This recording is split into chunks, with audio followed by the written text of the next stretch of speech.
Dutch বিমান সংস্থা KLM জানিয়েছে গেল 25 এপ্রিল দক্ষিণ আফ্রিকার জোহান্সবার্গে একজন অসুস্থ যাত্রীকে নামিয়ে দেয়া হয়। তিনি একজন ডাচ নাগরিক। পরে নেদারল্যান্ডসে পৌঁছার আগেই তিনি মারা যান।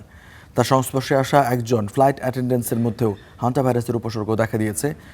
এই ঘন্টার পর দক্ষিণ আফ্রিকার জোহান্সবার্গের স্বাস্থ্য কর্তৃপক্ষ কী ধরনের ব্যবস্থা নিয়েছে তা জানতে আমাদের সাথে যুক্ত হচ্ছেন ফারুক আস্তানা। এবং ফারুক আস্তানার কাছ থেকে জানতে চাইব, প্রথমে জানাই ফারুক আস্তানা আপনাকে ধন্যবাদ, আপনি সময় দিয়েছেন আমাদেরকে।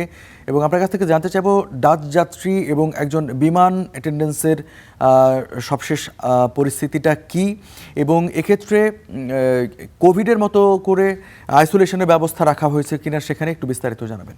ধন্যবাদ রঞ্জু। আপনারা ইতিমধ্যে জেনেছেন যে দক্ষিণ আফ্রিকা এয়ারপোর্টে একজন নেদারল্যান্ডসের যাত্রী তিনি অসুস্থ বোধ করলে তাকে হাসপাতালে নেওয়া হয়। হাসপাতালে চিকিৎসাধীন অবস্থায় তিনি মারা যান।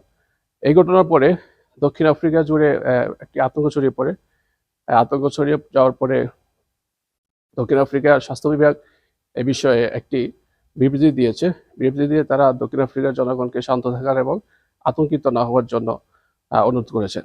তারা বলেছেন যে হান্টা ভাইরাস যেটি ইতিমধ্যে ছড়িয়ে পড়েছে বিশ্বের প্রায় 3-4টি দেশে, প্রায় 3 জন মারা গেছেন। ইতিমধ্যে আরও 3 জন ভাইরাসে আক্রান্ত হয়েছেন বলে বিশ্ব স্বাস্থ্য সংস্থা জানিয়েছেন। এই ভাইরাস নিয়ে দক্ষিণ আফ্রিকার স্বাস্থ্য বিভাগ যে বিবৃতি দিয়েছে এতে তারা উল্লেখ করেছেন যে এটি ওমিক্রন বা করোনার মতো অতটা ঝুঁকিপূর্ণ নয়, এটি নিয়ন্ত্রণযোগ্য এবং ওমিক্রন এবং করোনা যেভাবে দ্রুত ছড়িয়ে পড়ে এটি অতটা দ্রুত ছড়িয়ে পড়ে না, এবং এটি নিয়ে আতঙ্কিত না হওয়ার জন্য তারা জনসাধারণকে সাহস জুগিয়েছেন।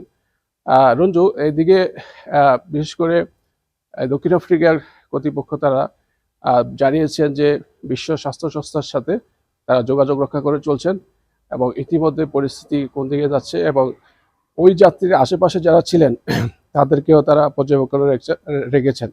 ইতিমধ্যে জানা গেছে যে স্পেনে একজন গতকালকের যে স্পেনের যে বিশ্ব স্বাস্থ্য সংস্থা জানিয়েছে স্পেনে একজন আক্রান্ত হয়েছেন। সেই স্পেনে যে আক্রান্ত হয়েছেন সেই রোগী দক্ষিণ আফ্রিকায় যে মারা গেছে তার সংস্পর্শ ছিলেন বলে তারা নিশ্চিত করেছেন। এদিকে এই বিষয় নিয়ে দক্ষিণ আফ্রিকা এই বিশ্ব স্বাস্থ্য সংস্থা ইতিমধ্যে বিবৃতি দিয়েছে যে 8 জন তারা এই হান্টা ভাইরাসে আক্রান্ত হওয়ার খবর তারা দিয়েছেন। এতে তারা নিশ্চিত করেছেন যে 3 জন মারা গেছেন এবং 3 জন এই ভাইরাসে বর্তমানে আক্রান্ত হয়েছেন, তারা চিকিৎসাধীন আছেন। আর যে 2 জন বলা হচ্ছে সেই 2 জন তারা এখনো তারা নিশ্চিত হতে পারেননি, তারা পর্যবেক্ষণে আছেন। দর্শক, দক্ষিণ আফ্রিকার এর আগে জেনেছেন যে করোনা ভাইরাস এবং ওমিক্রনের যে প্রাদুর্ভাব ছিল এখানে বিশেষ করে আমাদের বাংলাদেশি প্রবাসীরা অনেক এখানে সেই ওমিক্রন এবং করোনা ভাইরাস আক্রান্ত হয়ে মারা যান। সেই ভাইরাস সেই সময় দক্ষিণ আফ্রিকার যেই স্বাস্থ্য বিভাগের যে পদক্ষেপ এবং তারা বিশ্ব স্বাস্থ্য সংস্থার সাথে যোগাযোগ রক্ষা করে যে দ্রুত পরিস্থিতি মোকাবেলা করার যে দক্ষতা প্রমাণ দিয়েছেন সেটি নিয়ে তারা স্বাস্থ্য বিভাগ দক্ষিণ আফ্রিকার স্বাস্থ্য বিভাগ ইতিমধ্যে জানিয়েছেন। তারা বলেছেন যে জনগণের এতে আতঙ্কিত হওয়ার কিছু নেই, আমরা বিষয়টি নিয়ে পর্যবেক্ষণ করছি এবং হান্টা ভাইরাস যে ছড়িয়েছে এটি অতটা ঝুঁকিপূর্ণ এবং অতটা মারাত্মক আকার ধারণ করবে না বলে তারা জানিয়েছেন। রঞ্জু। ফারুক, আসলে আপনি তো দক্ষিণ আফ্রিকায় রয়েছেন, দক্ষিণ আফ্রিকায় কি এর আগে হান্টা ভাইরাসের হানা দিয়েছিল কিনা, বা যদি দিয়ে থাকে তাহলে তখন কিভাবে সেটা মোকাবিলা করেছিল প্রশাসন?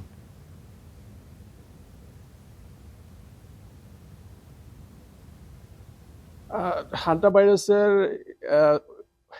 অতীত ইতিহাস নিয়ে এখানকার প্রশাসন তেমন কিছু জানাননি।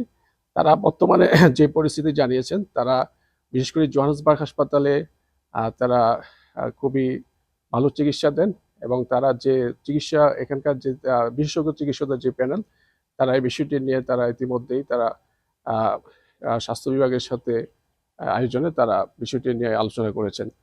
তারা এতটা এই হান্টা ভাইরাসকে নিয়ে তারা এতটা আতঙ্কিত নয়। তারা ইতিমধ্যে জানিয়েছেন যে হান্টা ভাইরাস আসলে ওমিক্রন এবং করোনা ভাইরাস যেমন দ্রুত ছড়িয়ে পড়েছে এবং যে মারাত্মক আকার ধারণ করেছে এবং দ্রুত যে প্রাণহানির ঘটনা সম্পূর্ণ এর বিপরীত হান্টা ভাইরাস, এবং হান্টা ভাইরাস দিয়ে তারা আতঙ্কিত না হওয়ার জন্য ইতিমধ্যে জনসাধারণকে তারা জানিয়েছেন। রঞ্জু, ধন্যবাদ।